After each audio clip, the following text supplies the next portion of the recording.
28 साल की एक लड़की जिसकी शादी के लिए 30 लड़कों के रिश्ते आ चुके हैं, लेकिन सब ने इनकार कर दिया था। आखिर क्यों उस लड़की ने अपने पूरे परिवार और सभी रिश्तेदारों को मारने के लिए बंदूक उठा ली?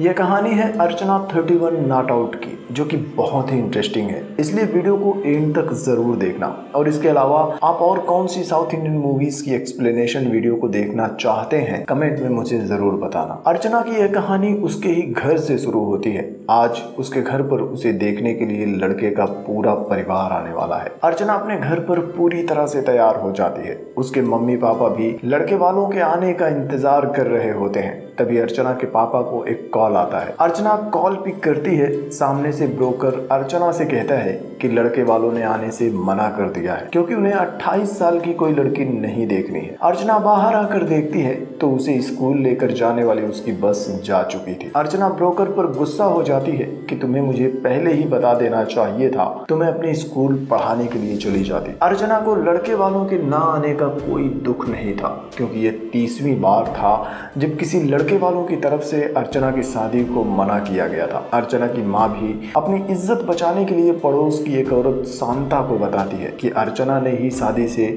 मना कर दिया है, इसलिए लड़के वाले नहीं आए। अर्चना तैयार होकर स्कूल जाने लगती है। वो अपने गांव के बाहर एक दूसरी बस पकड़ती है और स्कूल पहुंच जाती है। तब स्कूल में हम एक शरारती स्टूडेंट अनु को देखते हैं। अनु ने अपने अंकल विष्णु के शॉप की चाबी छुपा दी थी। विष्णु उसे लेकर क्लासरूम में आता है। क्लास में अर्चना बच्चों को पढ़ा रही होती है। विष्णु अर्चना को देखकर डर के मारे क्लासरूम से बाहर चला जाता है। अर्चना शाम को बस से वापस आ रही होती है। बस में उसे एक बूढ़ी औरत मिलती है जो अर्चना की माँ की फ्रेंड भी होती है। वो अर्चना से उसकी शादी के बारे में पूछती है और उसे कहती है कि 25 साल की होने के बाद तो लड़का मिलना भी मुश्किल हो जाता है, और अब तुम्हारी उम्र तो 28 साल हो चुकी है। अर्चना अपने गांव के बस स्टॉप पर पहुंच जाती है। बस स्टॉप पर उसे ब्रोकर मिल जाता है। वो अर्चना को कहता है कि तुम टेंशन मत लेना, मैं हर हाल में तुम्हारे लिए एक दूल्हा ढूंढ कर ही रहूंगा। घर पर उसका भाई सुंदर भी होता है। वो गांव में अंजू नाम की एक लड़की से प्यार करता है, लेकिन अंजू की माँ को ये रिश्ता मंजूर नहीं होता, इसलिए वो अंजू के लिए दूसरा रिश्ता देख रही होती है। शाम को ब्रोकर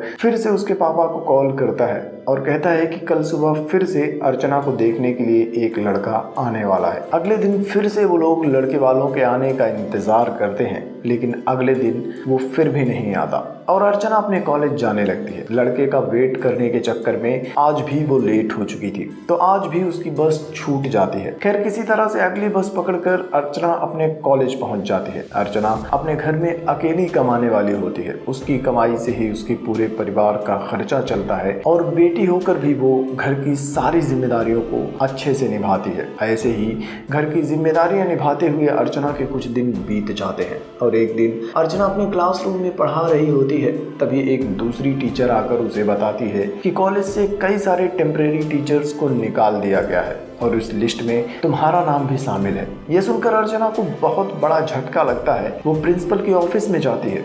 उससे कहती है कि मैं अभी पीसीएस की तैयारी कर रही हूँ और अगर आपने मुझे नौकरी से निकाल दिया तो मुझे बहुत सारी फाइनेंशियल प्रॉब्लम्स का सामना करना पड़ेगा। प्रिंसिपल उससे कहता है कि ये मेरा नहीं, मैनेजमेंट का फैसला है और मैं इसमें कुछ भी नहीं कर सकता। दुखी मन से अर्चना कॉलेज से घर वापस आती है। तब उसे पता चलता है कि एक लड़के प्रसाद की बहन प्रमीला और उसका हस्बैंड उसे देखने के लिए घर आए हुए हैं। प्रसाद दुबई की एक ट्रैवल एजेंसी में काम करता है। शाम को उनके जाने के बाद अर्चना के माँ बाप अर्चना से पूछने लगते हैं कि तुम्हें लड़का पसंद है कि नहीं, लेकिन अर्चना उनसे कहती है कि मैं अभी पीसीएस के एग्जाम की तैयारी कर रही हूँ। और उसी टाइम उसे प्रकाश का कॉल भी आ जाता है। उससे बात करते हुए अर्चना बहुत खुश हो जाती है और शादी के लिए मान भी जाती है, और ये उसके लिए आया हुआ 31वां रिश्ता था। इससे पहले उसके लिए 30 रिश्ते आ चुके थे और हर किसी ने किसी न किसी बहाने से शादी से इनकार कर दिया था, लेकिन इस 31वीं बार में शादी लगभग फिक्स हो जाती है। अप्रैल महीने में दोनों की एंगेजमेंट फिक्स कर दी जाती है और प्लान होता है कि प्रसाद की छुट्टी लेकर दुबई से आने के बाद शादी भी कर देंगे। अर्चना को अपनी नौकरी जाने का अब कोई दुख नहीं होता, लेकिन फिर भी वो पीसीएस की तैयारी कर रही होती है। इधर कुछ दिनों बाद दोनों के परिवार वाले मिलकर सगाई की रस्में भी पूरी कर लेते हैं और उन दोनों के घर पर शादी की तैयारियां तैयारियां शुरू हो जाती हैं। अर्चना अपनी सेविंग्स को बैंक से निकालकर शादी के लिए शॉपिंग और बाकी तैयारियां शुरू कर देती है। अर्चना और उसकी फैमिली के सभी लोग बहुत खुश होते हैं। अर्चना का भाई शादी की तैयारियों में लगा होता है और इस दौरान अर्चना और प्रकाश दोनों कई बार वीडियो कॉल पर भी एक दूसरे से बातें करते रहते हैं। अर्चना अपनी पूरी सेविंग्स को इस शादी की तैयारियों में खर्च कर देती है और फाइनली शादी का दिन भी आ जाता है। उसके घर पर मेहमान और पड़ोस के सभी लोग इकट्ठा हो जाते हैं। सुबह बारात आने वाली है। मेहमान और आसपास के लोग तैयारियों में लगे होते हैं। सभी अपना अपना काम कर रहे होते हैं। अर्चना भी अपनी जिम्मेदारी निभाते हुए अपनी सेविंग्स से सभी तरह के खर्च कर रही होती है।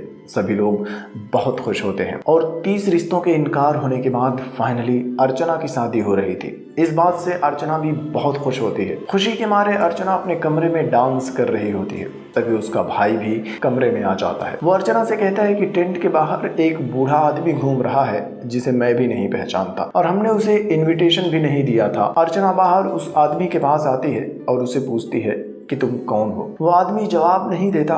तब अर्चना उसे खाना खिलाने के लिए टेंट के अंदर बुलाती है। वो उस आदमी को खाना देने ही वाली होती है। तभी अर्चना को प्रकाश की जीजा का कॉल आ जाता है। वो अर्चना से कहता है कि मुझे तुम्हारे पापा से बात करनी है। मैंने उनका फोन ट्राई किया था लेकिन लग नहीं रहा है। अर्चना उससे कहती है कि आप मुझे बताइए, मैं उन्हें बता दूंगी। वो अर्चना को बताता है कि मैं अभी पुलिस स्टेशन में हूँ क्योंकि प्रसाद अपनी एक पुरानी गर्लफ्रेंड के साथ घर से भाग गया है। उससे शादी भी कर ली है, इसलिए अब कल तुम्हारी शादी नहीं हो पाएगी। यह सुनते ही अर्चना पूरी तरह से शॉक में चली जाती है। उसे कुछ भी समझ में नहीं आता कि अब आगे उसे क्या करना है। एक बार को वो अपने पापा के पास जाकर सच बताने के बारे में सोचती है, लेकिन अगले ही पल उसे रियलाइज होता है कि ऐसा सुनकर कहीं उसके पापा को हार्ट अटैक ना आ जाए। अगले ही पल अर्चना सोचती है कि इन सब से छुटकारा पाने के लिए सबसे आसान रास्ता है कि वो इस शादी में मौजूद सभी लोगों को जान से मार दे। उसके मन में अजीब अजीब से ख्याल आने लगते हैं। वो अपने कमरे के अंदर आती है। वो बहुत दुखी होती है क्योंकि अब तक इस शादी के लिए उसने अपनी सारी सेविंग्स को खत्म कर दिया था।